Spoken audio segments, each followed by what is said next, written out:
Hello, everyone. My name is Bubba Paris. I'm a three-time Super Bowl champion for the San Francisco 49ers, and I've lived in this beautiful county for over 5 years. I'm a citizen of Tracy, California. The supervisor race really concerns me, and I'm looking to find the person that is best suited for this job. Today, we have an opportunity for the community all over this county to call in and text your messages or whatever way that you choose to ask one of our people running, Rhodesia Ransom, any question that you may have for her. Today, the person that will guide us through this conversation will be Brent Ives. He was the former mayor of Tracy for 8 years. Not only that, but he was a city council member for 14 years. He went to the University of San Francisco. He is a consultant, managing consultant at BHI. He will be leading us on this conversation. So let's sit back, ask whatever question you may choose, and let's figure out today who would be best as our supervisor of this county. Good evening, everyone. I welcome you to this forum for Rhodesia Ransom. This year has been a year of challenges, and one of the challenges has been candidates being able to get in front of people and people having access, direct access to the candidates. The 5th District is no different. There was a forum planned, and for whatever reason, it did not happen. And so we do this. And so I really thank you for attending.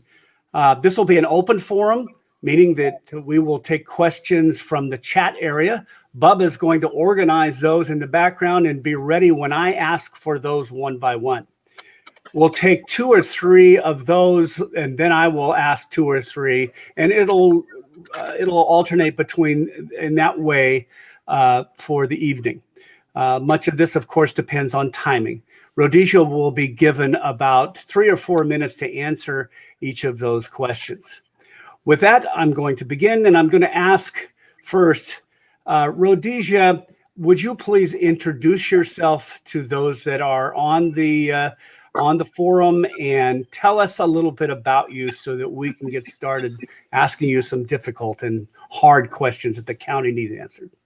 Awesome. Thank you very much. And so first I want to thank you all for agreeing to host and to moderate this. And as promised, you know, should be a no holds barred conversation because the county supervisor role is very important to our community.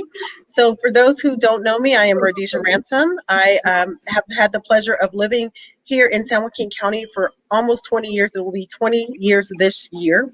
And I serve professionally as a nonprofit executive director for an organization that provides mentoring and mental health for youth in San Joaquin County schools. So we bring stigma-free services to our schools.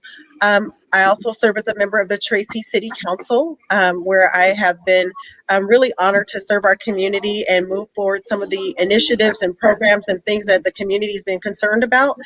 Prior to that, I served 7 years on our planning commission for the city of Tracy, where I really learned how things work for the city, how you grow a city, what it means to have a general plan or a business plan in order to make sure that their city was growing smartly, that we were honoring the future with our current decisions, and that we were making sure that we were giving an opportunity for prosperity and economic growth to businesses in our community. Also had some opportunities to serve on our civil grand jury, which really was the first insight that I ever had into county government in San Joaquin County. As a civil grand juror, you look into complaints into every agency in our city or county, and you also go and you do tours and you kind of investigate their operations. And I learned a lot about our county during those 2 terms on the civil grand jury, where I served 1 term as a vice foreperson and also help do those investigations and reports. So I'm a wife and mother of 3, and I've been really honored to serve in our community and to raise my family here. And I'm hoping that I can contribute to make our county smarter and stronger and better for our future. Nice, concise answer. Thank you, Rhodesia. That was great. As you will continue, we will have 2 or 3 minutes for you to answer. And again, it has a lot to do with how many we get from the audience and then I'll continue on. But let me start with this first question. All of the campaign signs out there say things we like to hear, we voters like to hear, like leadership and better roads and less traffic and more jobs, integrity and honesty and things like that. Overall, though, Rhodesia, what sets you apart from, we have two choices here as voters. What sets you apart to do this particular job for the next 4 years in the 5th District of San Joaquin County? Okay, well, that's a really good question. I like how you started off by telling, kind of the slogans and the phrases that people use when they run for office. So some of you have seen my slogan, which is no nonsense, real results. And really that speaks to my commitment to actually work for the people to get things done. Oftentimes when you're in leadership, you don't always have a vested interest in the decisions that you're making, but other people do, and it impacts their lives. And it's important that we not play politics with these very important decisions. And so for me, it's about no nonsense, it's about real results, and it's about getting things done.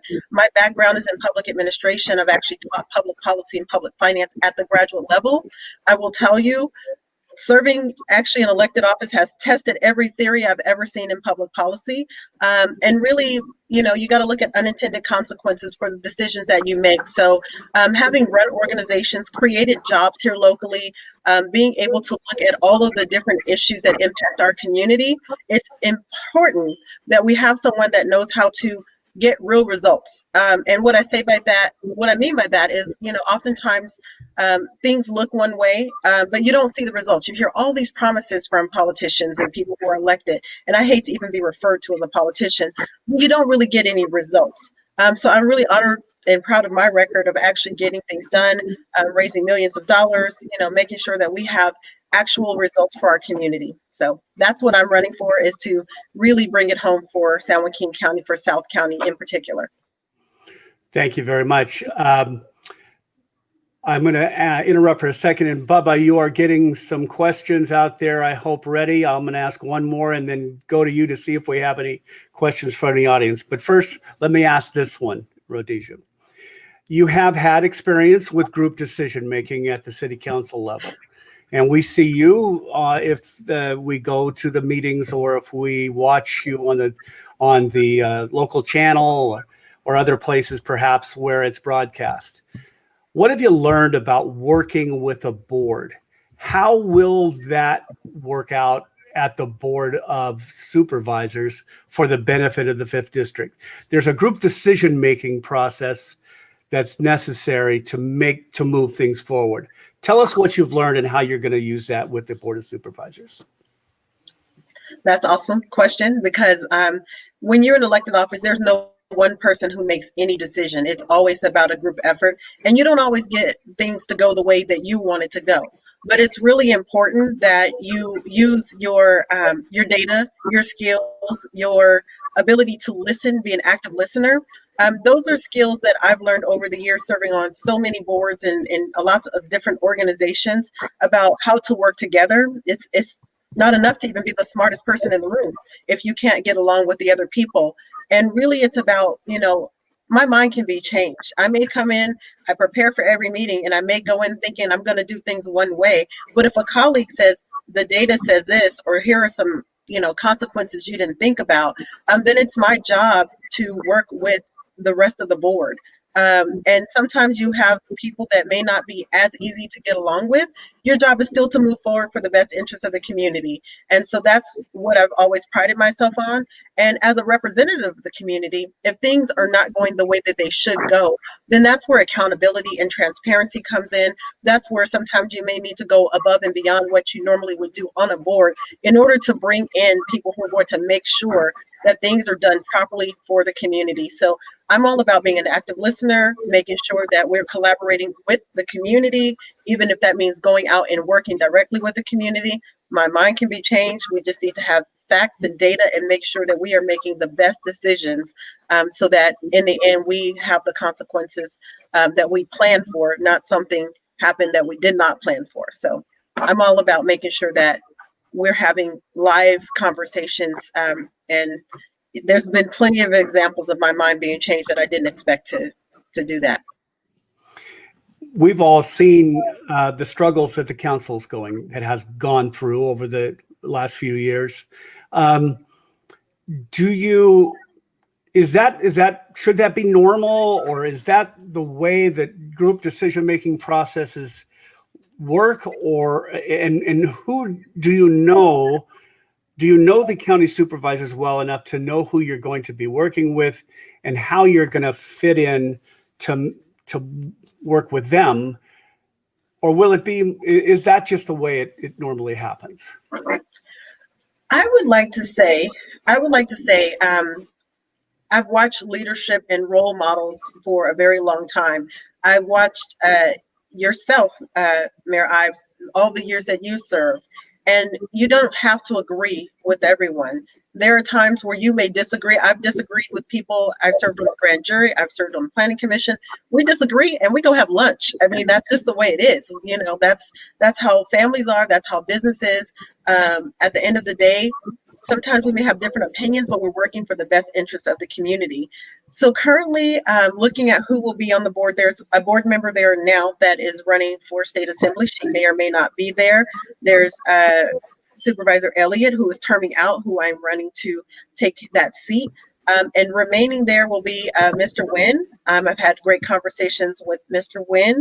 I've had great conversations with Mr. Patty, as well as a couple of really brief interactions with Mr. Villaputua. At the end of the day, I'm going to go there to represent the community.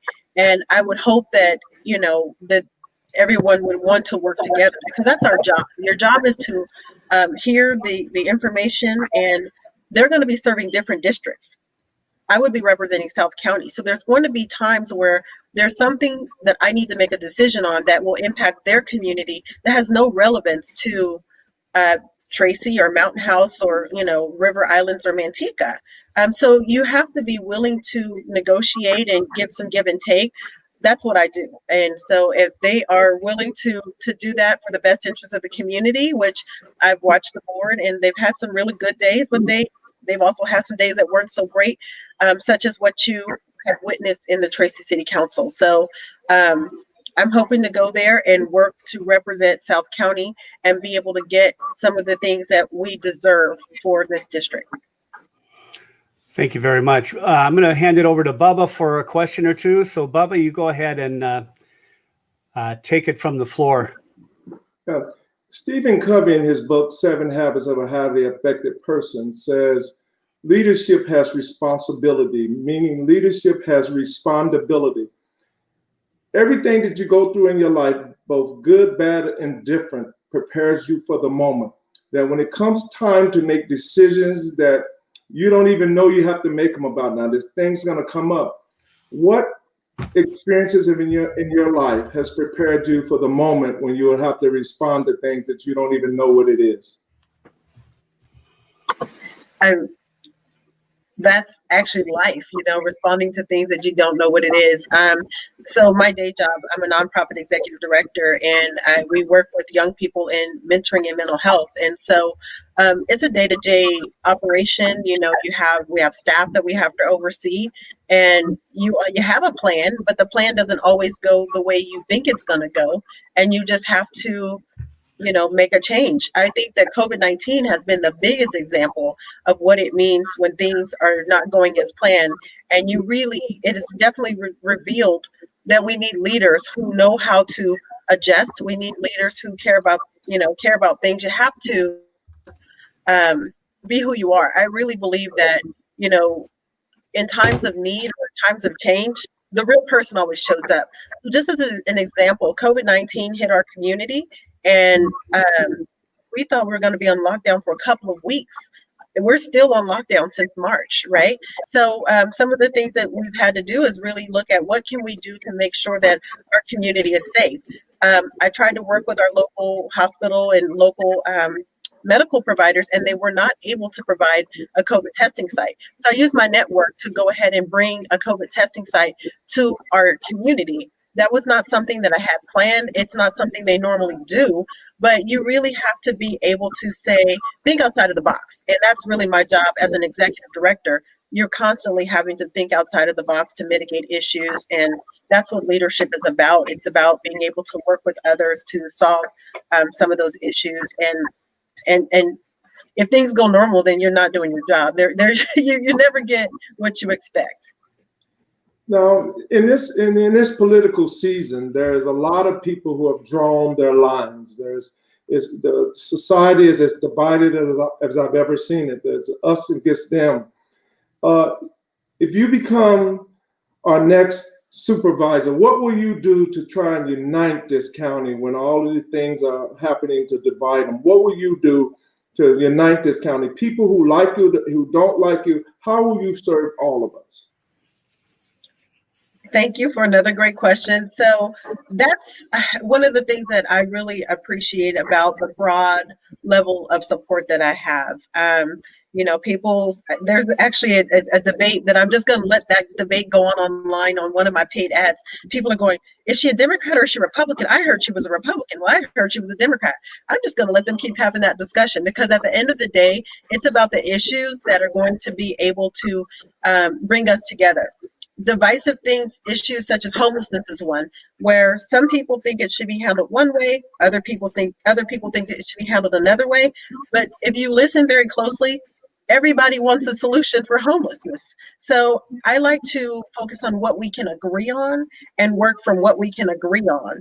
And that's how I've been able to just really be able to have good communications and good relationships with people, because I don't look at where we can disagree. I look at where we can agree and how we can come together. And if we all want to solve an issue, whether it's homelessness, whether it's local jobs, maybe we had a different way that we wanted to approach it initially.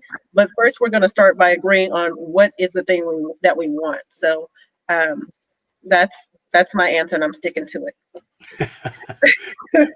Rhodesia, the county, I mean, you're going to a position that represents a district as opposed to being elected in the city where you're at large and you represent the whole city.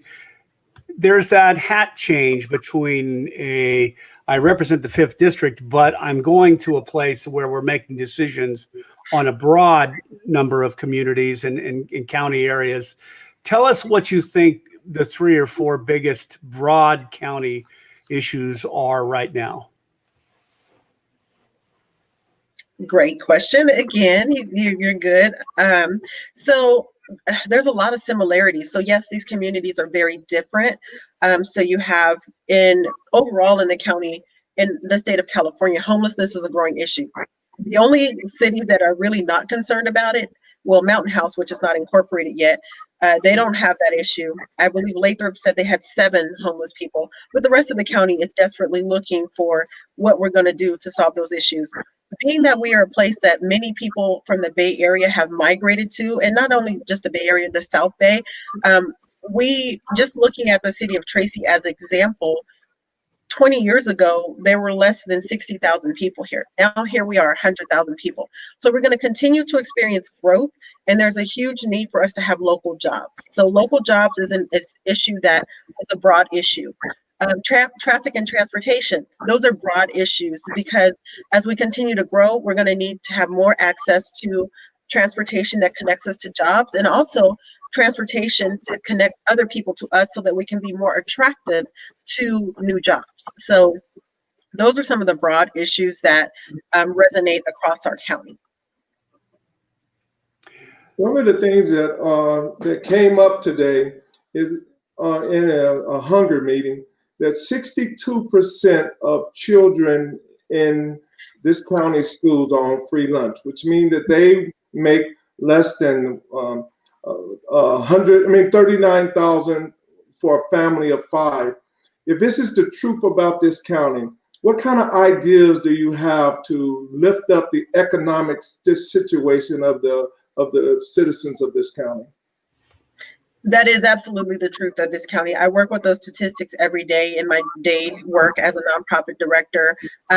South County is actually in a better position than the rest of the county in regards to how many of our young people are receiving free and reduced lunch. And free and reduced lunch is only because your income is in a poverty level And poverty is basically a traumatic experience. And so as we look to solve issues in our community, we have to be able to deal with that issue of how many young people are on free and reduced lunch because their families cannot afford to make sure that they have food every day, which makes it harder for them to learn. And so one of the big roles of the county supervisor is to oversee our social services in our county. And so it's not so much about giving out handouts to people, but that is definitely where the safety net of our county is, and looking at where, you know, our child welfare has to respond to issues for those people who fall on hard times and have to go to, you know, child protection and child welfare. Those departments are doing a lot of work here. But for the economic development aspect of it, we definitely need to make sure that we have multiple different levels of jobs that can be accessed to people. So we need to do more job creation. We also need to make sure that the people who are in need of services are being connected to services. One of the things that my staff does is they do an intake and they do an assessment. And a lot of times there are people that don't know that there's job services that they can use. They don't know that there's different food services that they can use. But ultimately, what we want to do is make sure that we are creating an environment that will help create jobs. That means we need to fix infrastructure issues.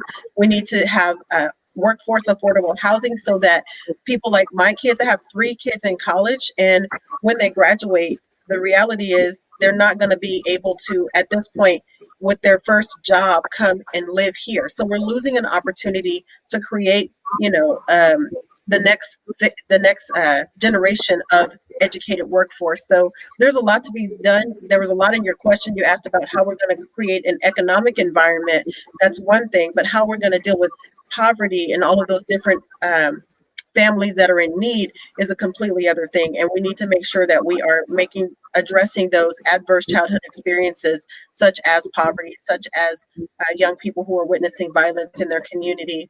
And that comes through public safety and efforts working, you know, with people from the time that they're, you know, before they're even old enough to talk. We want to make sure that they are in safe communities. So let's drill down on some of those things that we all want. We all want lower crime. We all want more jobs. We all want better roads. We all want less traffic. Let's talk about the issue of crime. I mean, that's kind of one of the prime issues that people are always wondering about. Some cities across the country, as you know, are going through this this balancing act of police and justice, social justice, and trying to work that out. In many of those cases, there have been talk about defunding police departments. Where are you at on this issue, and what's the answer to this in your mind? That's a really good question. I'm very glad that question came up, because that's a nationwide conversation that's happening. And I will say that I think, I'm sorry, there's feedback. Can one of you guys go on mute? I'm sorry. Can you hear me now? Oh, that's so much better. Okay, I'm sorry about that. So that's a really great question. And so I'm going to first start by saying I believe in making sure that we have adequate police. I've always supported our law enforcement. We most recently just voted to increase the police officers' budget, because in order to be able to ask them to do their job, we need to make sure that they have the funding to do the adequate training. We need to make sure that they have the resources that they need. And one of the I guess I don't want to call it a misperception. When people are saying defund the police, we really have to listen to what it is that they're asking us to do. Really what they're talking about is making sure that we're investing in social services.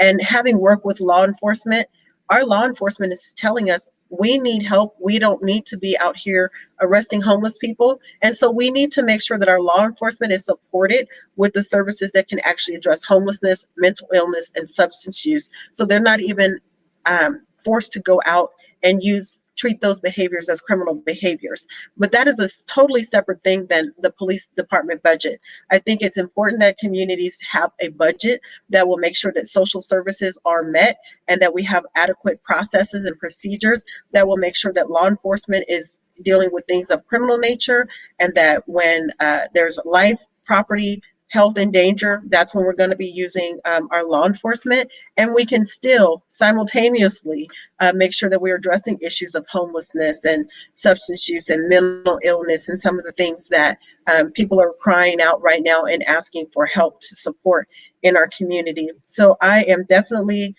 in support of making sure that we have public safety. I've worked for many years doing gang prevention, youth mentoring, mental health services with our law enforcement, and even had them at the table as we were dealing with issues of homelessness. And I think it's really about, so I've had meetings since the George Floyd incident, which is kind of what sparked this huge conversation about defunding the police.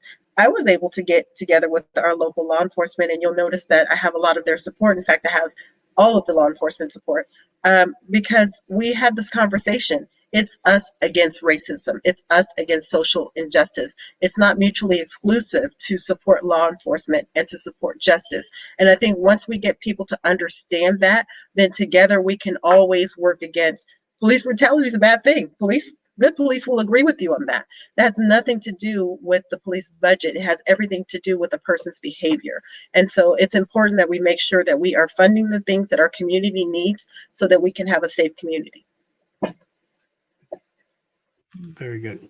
I would like to ask, I've seen a lot of ads and I've seen people come into city council meetings and they've made a lot of statements about your charity. I want to hear it from you. Tell me what's happening with your charity. Well, I guess we said no holds barred. So first of all, I want to start by saying it's not my charity. OSC Community Foundation is a nonprofit organization. I was fortunate enough to co-found 16 years ago. I was a co-founder of the organization.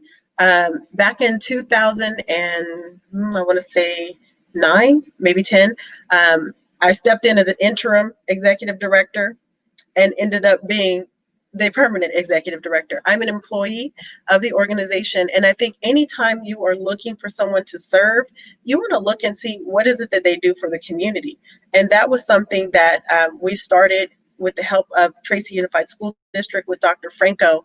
SOAC Community Foundation provides services to local schools in Tracy and all the way to Stockton. We provide services to make sure that young people who need access to mental health services receive those services. Unfortunately, when people can't find anything bad about you, they go to whatever they can find.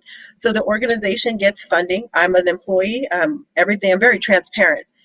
Everything about my life, from serving in public office on the city council, that's a transparent place. And also nonprofits. Our books are very public and the contracts that we receive are very public. So the work that we do is to work directly with the students. The funding that we get hires our staff and employees. We have paid clinicians. We actually have mental health specialists that are vetted and overseen by licensed clinical social workers, because especially at a time like this, it's even more important, but it's always been important.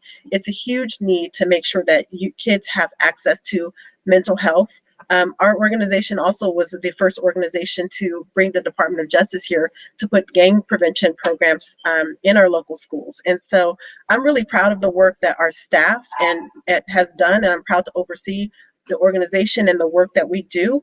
And I just think it's really a shame that that the people that we serve have to listen to all of the rhetoric that's out there, because honestly, it only hurts the people that we serve. It doesn't hurt me when you're out there attacking the organization. So if you're a family that's at one of our schools receiving services, I really think it's important to know that that impacts those families if they did not have access to those services.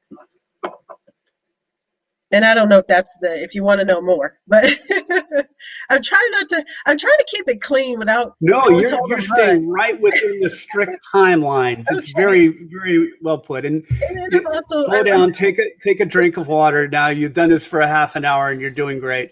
And I want to remind any viewers that you really need to get your questions in. Otherwise, I'm just going to ask them all. And I have a whole different perspective than a lot of you do. And we really need your input here.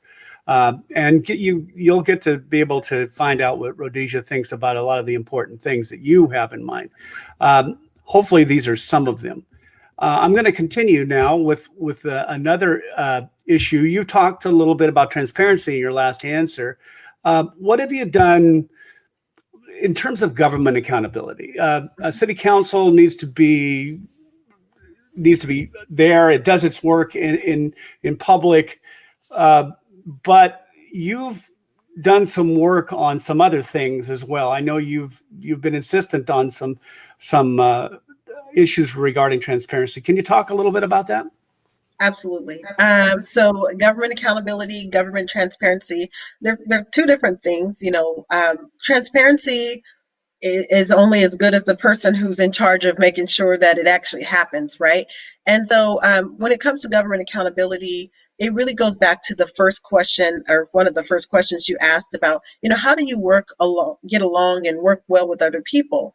Would these jobs come with rules and roles? And as example, in the city of Tracy, we're a management council form of government. We're not a strong mayor city. That means that everything that we do, if more than two people are having a discussion, it needs to be public. If a decision is being made, that thing needs to be public. And it's not proper for one person to go and make demands to a staff member outside of what has been voted on by the majority. Now, if the majority has made a vote, and then it's proper to move forward because that thing has been done publicly. So when you run into issues, or when we have run into issues, there was just a really serious trend, and I want to be positive, but if you go and you read the grand jury report, 19 individual grand jurors overseen by a deputy district attorney or an assistant district attorney and a judge, they talked to 17 employees and were able to verify and validate the fact that we were not respecting the form of government that we have, and that you had people going rogue and going in there and making demands and threatening jobs. And it really wasn't good for our staff. It really wasn't good for our community. And people were wondering, why aren't things getting done? And why do we have so much turmoil? And you would see in the public meetings, well, people would go, well, it looks like that decision was already made. And so those things are very harmful to governance. It makes people not be able to trust government. And so it was important to be able to bring those things to the light so that we can actually get some procedures and protocols in place to be able to move forward.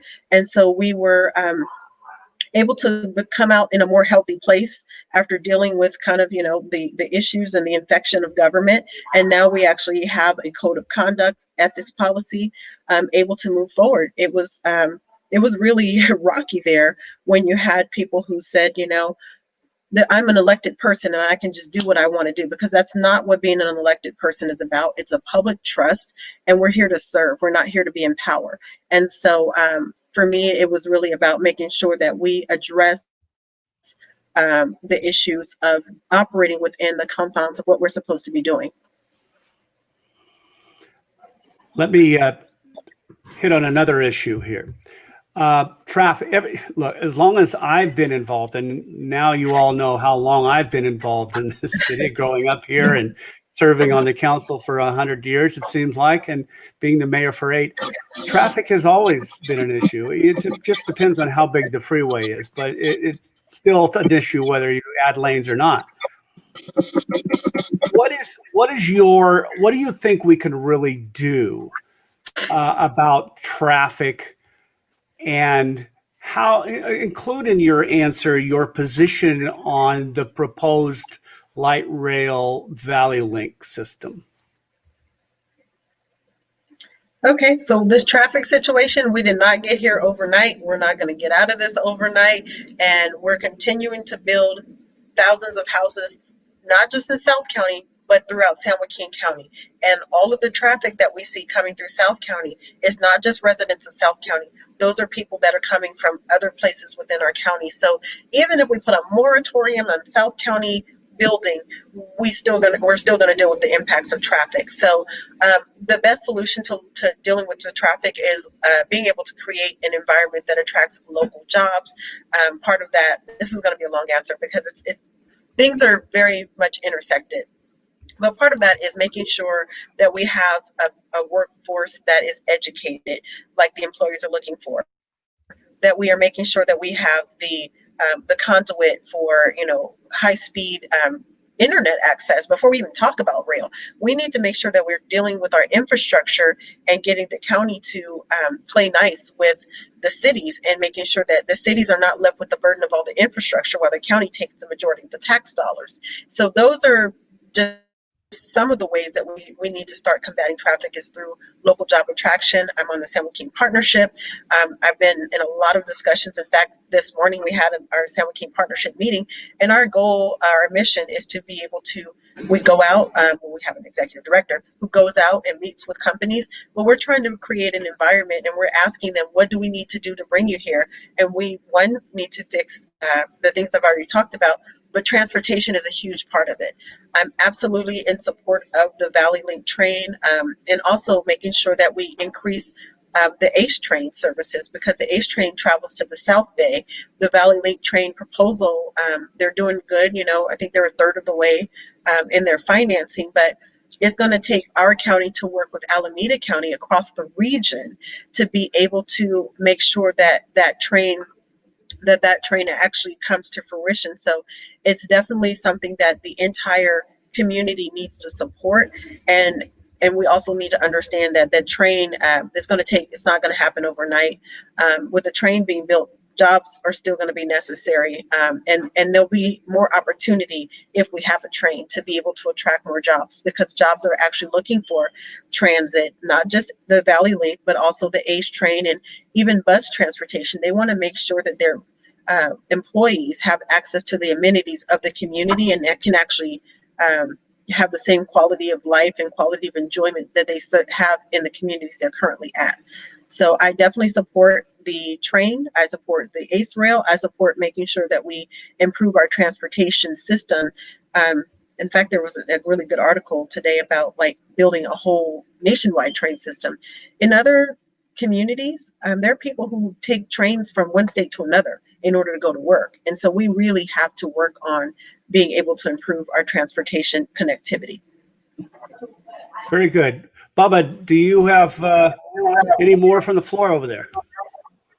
Yes, we're facing an unbelievable health crisis, the pandemic, and it has affected people's wallet, it's affected people's livelihood, it's affected people's health.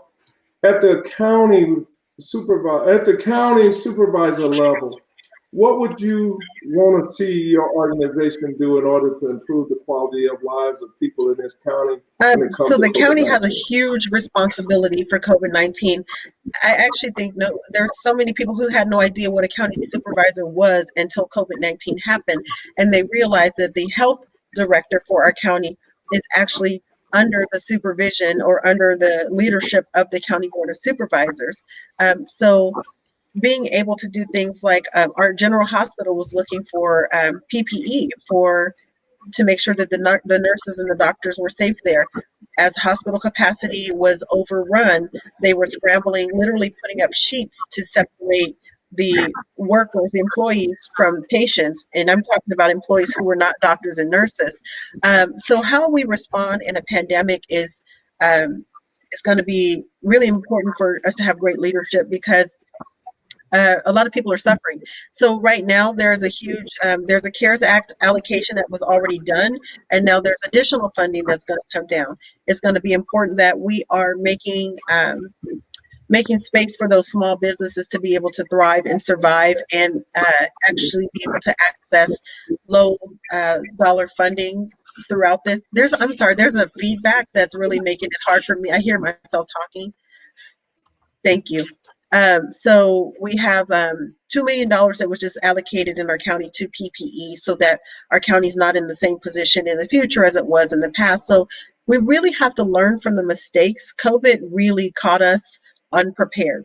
and now they're making modifications. We have to use those dollars smartly. One of the things that I've learned in my executive and administrative positions is sometimes people just get money and they just go and say, oh, we have to spend this money by the end of the year. So as a county supervisor, I would definitely challenge our administrator to make sure we're not just spending the money, but are we spending the money to prepare for the future, to make things better today so that we have a better response to COVID or any other epidemic, pandemic thing that needs, that happens to come our way? Are we prepared to help small businesses? Are we prepared to keep people safe? Are we going to listen to the chief health officer and make our decisions regarding health, a health decision and not a political decision? Those things are very important, and we need to keep every department safe. I think we've also learned a lot about being able to set people up to work from home. So many people have been able to work from home because we actually spent CARES Act dollars setting them up in ways that they can be productive outside of the the supervision environment of physically being at work. So mobile testing sites, I got like 3 pages of notes that I can go on and on about how we can prepare for COVID. But at the end of the day, it's about being smarter and doing things to prepare and correct past mistakes.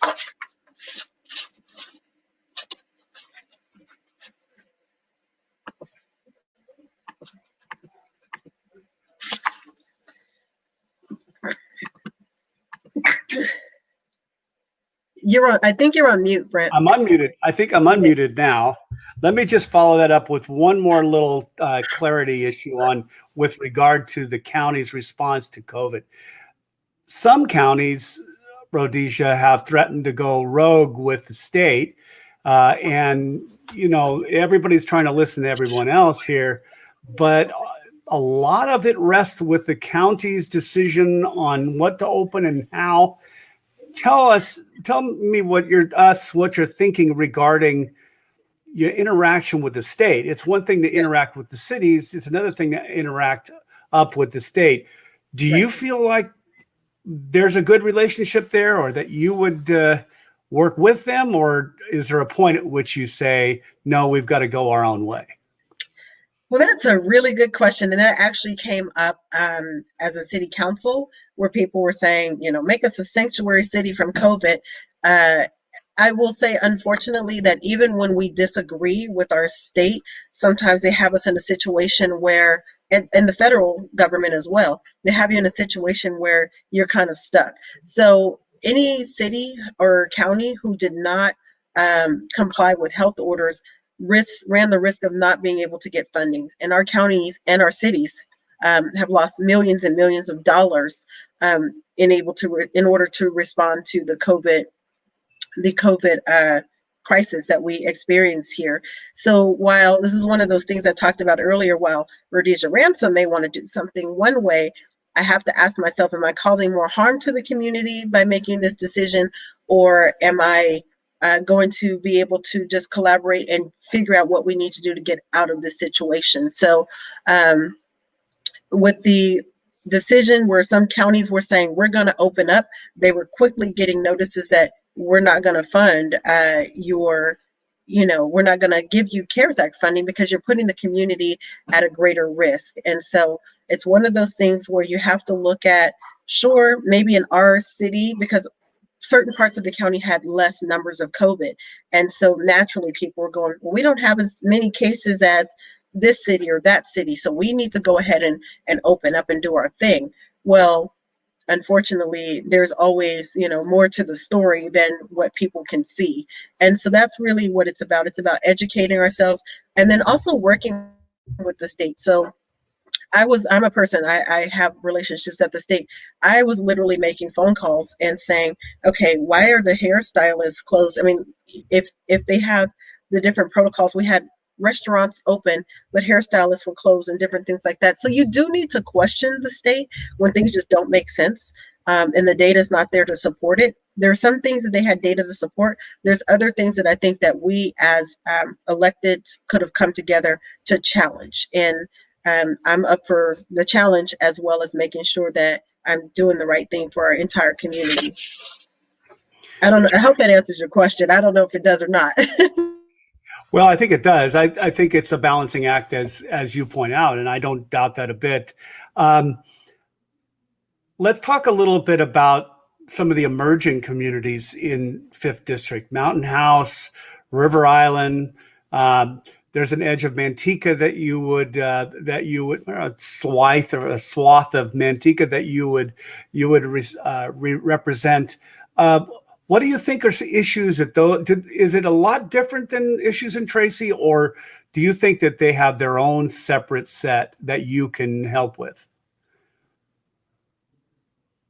Now you're muted. Sorry. That's Okay. all right. So they do have some similarities. Some of the issues that we talked about: traffic, jobs, those are, and public safety. Those are issues that everyone cares about. But cities have, Tracy has a police department, Manteca has a police department, Mountain House has to rely on the sheriffs. So when the sheriff's budget is impacted by the county, as it was, we don't have enough sheriff deputies, and they had to figure out what to do with a tight budget. Mountain House sheriffs were pulled because the way the contract was, they were able to do that. So Mountain House hired private security. That's completely unacceptable for a county to pull services from a community service district that's not incorporated, and make them go and hire their own private security. So that's one example of the differences. Also, Mountain House has certain powers that their board can do. They have 18 different powers that they can set things up for. And then there's certain things that have to be done by the county. So again, those issues are very different. They're definitely in need of retail and being self-sufficient and having access to different things that we don't have. They're getting their first grocery store, things that we do have that they don't. So they're getting their first grocery store. I remember when I moved here 20 years ago, it's like, people are like, oh, and we're getting a Home Depot. And I'm like, wow, we're just getting that. So I understand, what they are going through. As a community, Manteca is also very different. Manteca has two different supervisors representing them, as does River Islands. River Islands was developed after District 5 was already divided as part of, redistricting. And so River Islands is in one district and the rest of Lathrop is in another. And one thing I hear from the people in Manteca and the people in Lathrop is that it's not fair, that they don't know who they're supposed to go to. They go to one supervisor or one, representative, and they're told, you're not in my district. So it's important that to me, as a member of the board, you're going to represent the entire county, even though you're going to be looking out for your district and advocating for your district. So those issues are a lot different. Fire services are also different, whereas Tracy has South County Fire. Manteca is using, Mountain House is using the French Camp Fire Department. So there's a lot of different intricacies that are really important to kind of hear from the heartbeat and the pulse and the voice of those individual communities, instead of coming in with this one size fits all approach. And so I've had the pleasure of just in my daily working with those different communities, and also making sure that I'm listening and learning on what the difference is, so that I don't go in there with, well, this is what we did, where I serve, because it's different. Let's talk a little bit about two issues that are probably intertwined, and that is, you spend a lot of time on this in your service: homelessness and housing costs.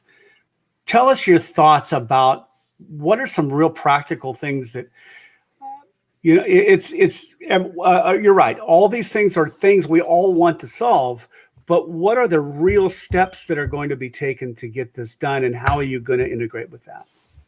Yeah, I see Mr. Paris. He's like shaking his head and like squinting his eyes and looking at me. I did not clear this with Bubba first. Well, he's looking. He's a new executive director of the Tracy Community Connection Center that serves the homeless, and so I see him. His eyes are tuning into me. So first of all, those are two different issues. There's definitely some crossover, some intersection. So I'm going to deal with the easier one, which is housing and diversity of housing. So that is a huge issue that we definitely need to get ahead of.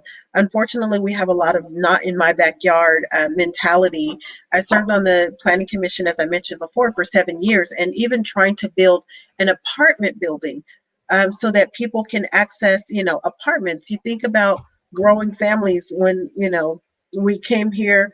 I had really small children. Now they want to live on their own. And we had people protesting apartments. And most apartments here are very expensive.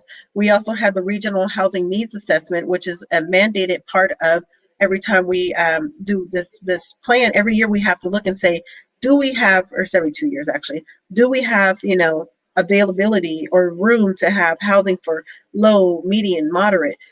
Well, the rule says you have to have room, but nothing says you have to build it.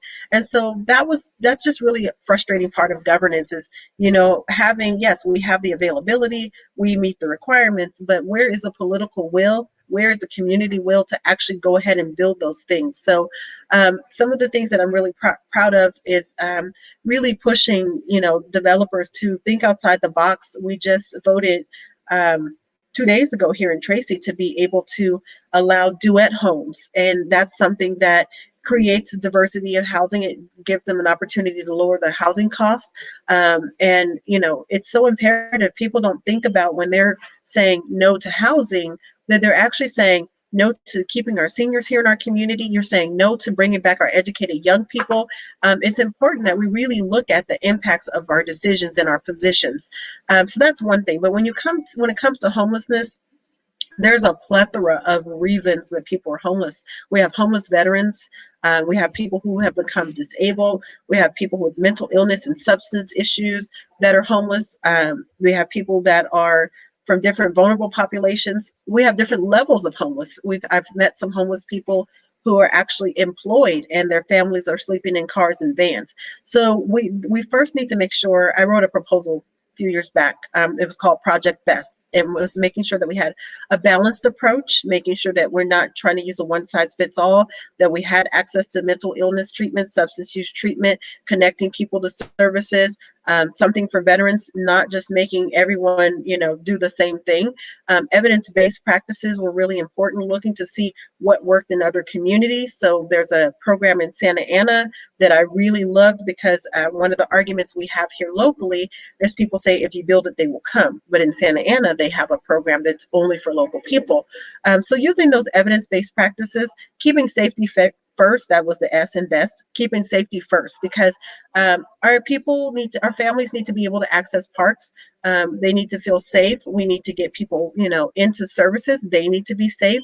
It's not safe if you're doing your substances in the park and leaving needles.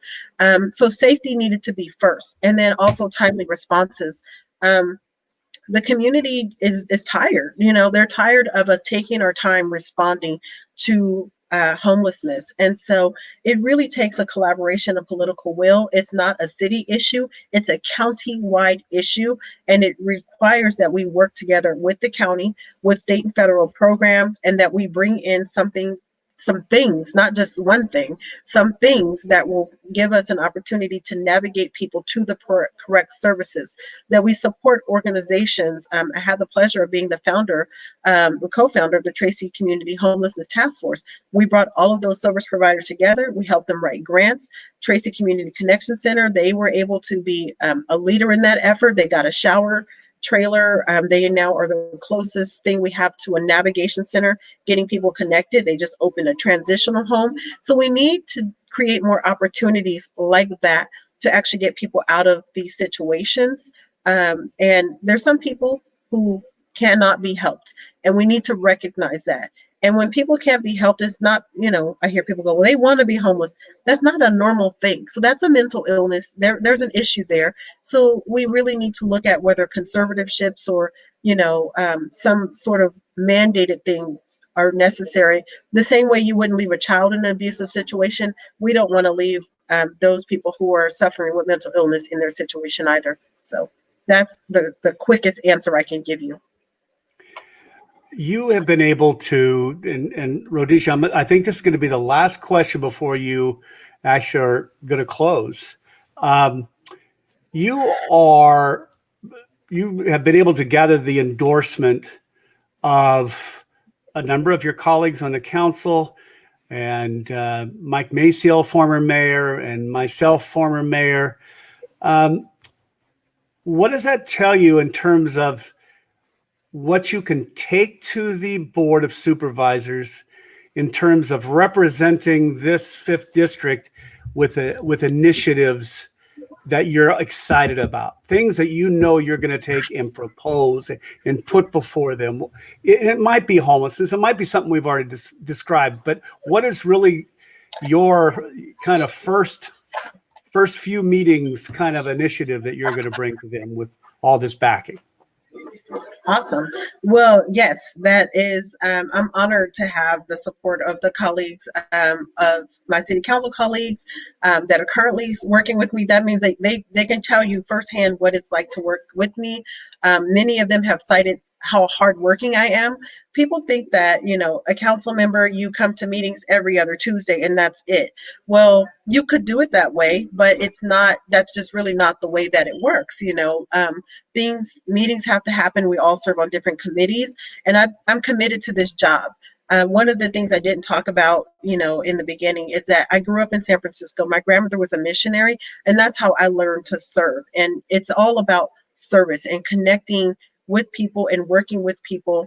And we don't have to be best friends, but we do have to have the right heart for the work that we're doing, and we have to be committed to the work. And so, I'm honored to have, the support of 2 former mayors. And I think that just tells people that I can work with any and every type of leader, because that's really what it takes. It takes being able to listen to other people's perspective, and not just listen to hear, but listen to consider and to be actively participating in solutions. And so that's what I bring to the table, and that's what I will do as a supervisor. That's my commitment to this community, is that I will go there to get work done, to bring real results, not just to, go there. Half the time you can't even see me in the pictures because I don't have time to take the pictures. I'm there to get the job done for our community, and that's what people can depend on from me.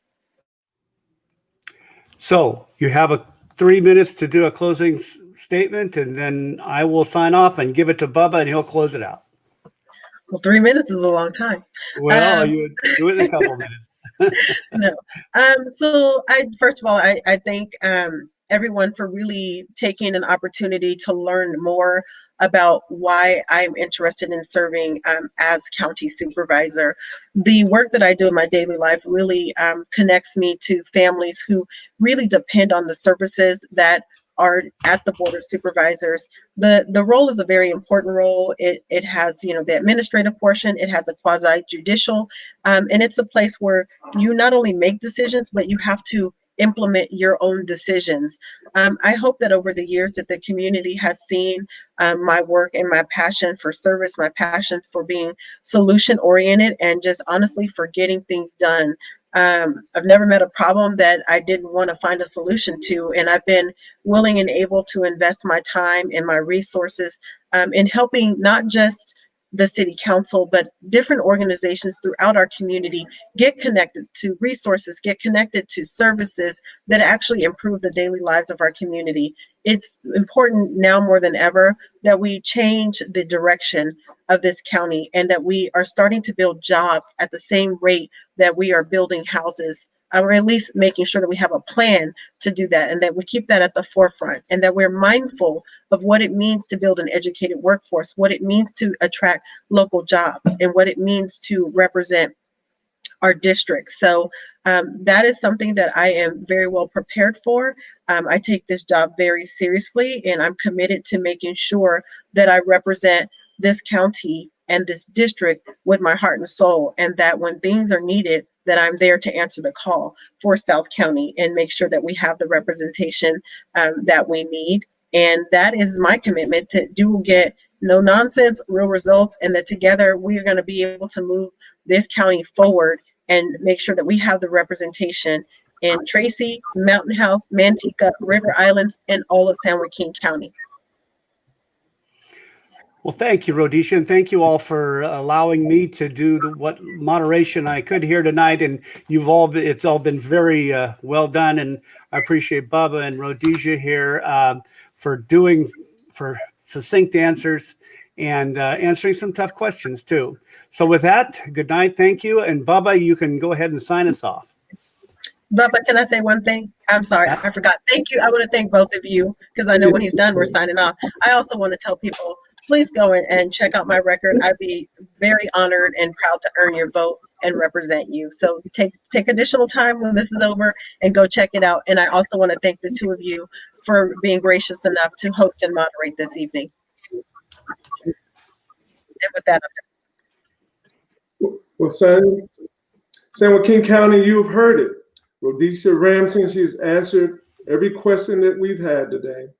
And she has given you a part of who she is and the things we can expect if she is elected as county supervisor. So I want everyone to go out and let your voice be heard. Make sure that you vote on November the 3rd. Make sure that we have every vote in as quick as we can get it. We can get it in the day, tomorrow. Just make sure that you vote. Let your voice be heard. You've seen it. I'm looking forward to great things from this candidate. And thank you for joining us, and may you have a blessed and prosperous day.